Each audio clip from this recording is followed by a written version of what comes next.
Anyway, the brand finally gets me the product. It's been 3 weeks. The contract is signed for one UGC video, and they state that if I deliver the content after 3 days, my deliverable pay gets cut in half. So $100 becomes $50. The next day it's cut by 25%, and so on and so forth. That is a little bit sketchy, but I know some brands and businesses have a quick time frame, so that's fairly normal. You'll see it sometimes. I wasn't really worried about it. They had been polite up until this point, and once I did get the product, she said, okay, I'm going to send you the creative brief.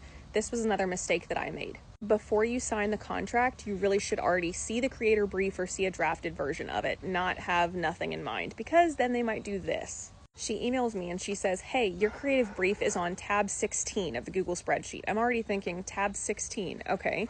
I open up this Google spreadsheet and there's multiple creator briefs from multiple different projects, one of them even being tax advice. And on tab 16, there's a shot list that's probably 29 different shots for hook, pain points, call to actions, B-roll clips. And I emailed her back and I said, hey, so do I choose one from this list and make the video? She said, no, you're responsible for doing all 29 clips. That's one UGC video. At this point, I was thinking, excuse me? 29 clips is not one UGC video. And I asked for clarification. I said, my contract states one UGC video. Why am I recording 29 different clips? To which she says, that is one UGC video.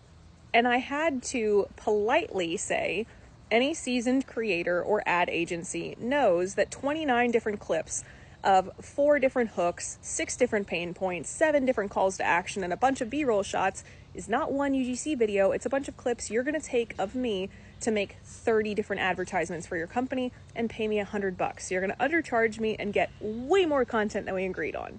So instead of being professional, they pushed back on it and they said, no, to clarify, during the creator process, we said that it was going to be this, this, and this, during which I have all the documentation and all the receipts of none of that being said, and the contract is what goes. So if you remember anything from this, do not let a brand or a business push you and shove you around to try and get more content from you that they didn't pay for, because the contract is what says will happen.